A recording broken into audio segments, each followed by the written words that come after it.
Hello ka-organic, good morning. Nandito ako ngayon sa gulayan. Dito sa plot number 9. Long plot ito siya.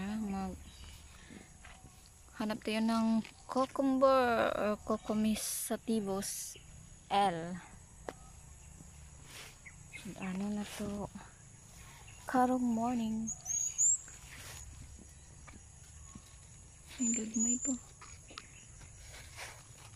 Kana mga 2 days pa itatag kuandari ang ready na kaunon kani langanin pa pod.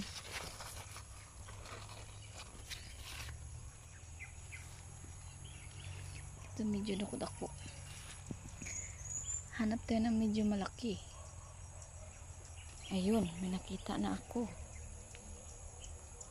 Ito maliit din.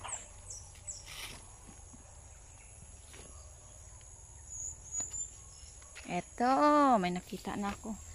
3 sila. Yun oh. 2, 3. Meron pa dun sa dulo.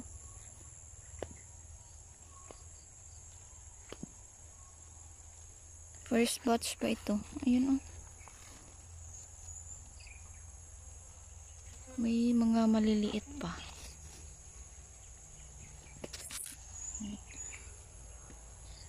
So, dito sa baba, may mga flowers yan dyan. Ito. May mga ganitong klase na flowers na tabunan iyahang mga punuan sa tong pipino. So ang gagawin ko dito, kunin ko ito, i-transplant ko, ilipat ko siya sa isang place para ma-clear, malimpyo ng punuan daya sa pipino. Kuha siya na bulak kani oh. Mano siya. So daghan dira nagturok ako ng pangwaon pa. So balik tayo dito, kuha tayo ng pang-ulam natin. Nagluto ako ng salted egg. Yung salted egg itlog yun ng ano, ng itik namin dito. Ginawa ko salted egg. So 3 kunin natin. Diba? Sarap sa feeling pag may tanim ka. Sigurado na healthy yung pagkain mo. So kung may mga vacant space kayo dyan sa bahay nyo, pwede kayo magtanim ng pepino. Dali lang ito itanim yung pepino. Lamang pa nito is madami ka pa mag-harvest, hindi one time lang. Kasi sunod-sunod yung bunga niya. Yan, katulad dito. Yung mga maliliit pa. Ayan oh, super liit. Marami pang mga flowers. So ito meron din dito.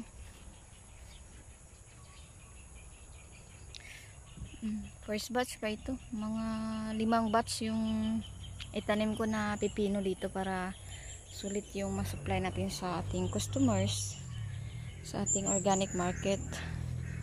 Pero lagi natin tatandaan na unahin talaga natin yung konsumo na to. Lagi natin i-prioritize yung para sa home consumption, para sa konsumo sa balay. So maura niya akong gikuha sa tulok buok. So bilin lang nako ning uban diri kay ugma market day man ugma sa Ateneo. Dalo na to ni ugma sa Ateneo kaning mga nabilin pa, mga wala na harvest. Maligya na to dito ugma. Ayun po. So ibis yung market day Kasi nga, ngayong Friday, Kadayawan. Walang display doon. So, meron pa doon sa dulo. Nag-start na din yung bunga sila. Kakatuwa lang no kasi marami ka talaga ma-harvest pag masipag ka. Hindi ka talaga magutom. So, may mga bakante kayo dyan na space. Tanim na kayo ng mga gulay para makatipid na kayo. Healthy pa yung kakainin nyo. Safe. Huwag nyo lang i-sprayhan ng mga synthetic chemicals. Kasi yung mga synthetic chemicals nakaharm yan sa ating body. So, dyan o sa gilid niya may mga marigold yan dyan. Para hindi maka-attack yung wasp, yung mga harmful insect dyan sa cucumber natin. Yan o, super healthy. Naturally or organically grown na pipino. Coming na yung certificate natin na certified organic yung farm natin. So, hindi pa tayo pwede makagamit ng word na organic pipino. Ayan, makagamit natin ng word na organic pipino pag may pinanghawakan natin ng certificate kasi nga naka-Republic Act yun, pwede tayo kasuhan. So, para iwas gulo, mag-avoid na lang tayo. So, kung wala pa tayong certificate na certified organic, gamitin natin na term naturally or organically grown. Yun lang, hindi naman mahirap yun. Sabutable naman yan sa people, sa mga health conscious people. Sabutable niyan siya na organic yan kasi naturally or organically grown. Pero tawag natin dito sa ating pipino pag dumating yung certificate natin, organic pipino na talaga. Tsaka itong mga gulay natin, organic garlic chives, organic choice, mga ganun na. So, yun na muna for today's video. Tara, mahaw na ta. Ako pa ning chap-chapon o timplahan ng mga kamatis nga gikan lang po diri sa atong gulayan.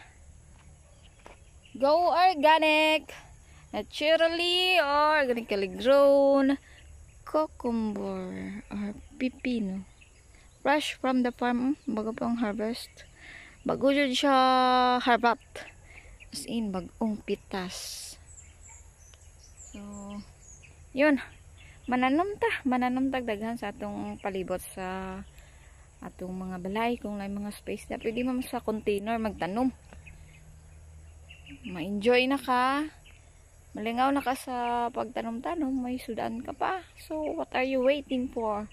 Let's plant vegetables using organic ways of farming. Yan. Mga papataba nito dito lang din nakuha sa loob ng farm. Mga fermented na mga dahon. Or ito, meron kami mga balde dyan. Yan pa, 3, 4, 5, 6, 6 na balde. Ang laman nito is ito, swamp fertilizer ang tawag dyan. Kasi may mga nabubulok na mga mga dahon. I-chop-chop namin yan. Yan yung ginadilig namin. And then yung mga fermented na banana peel, kasi nga bawal tayong mga gamit mga synthetic. Organic yung practice natin dito. Safe sa health. May mga flowers pa dyan. Ito, di pa tapos. May gabi tapusin ko ito siya.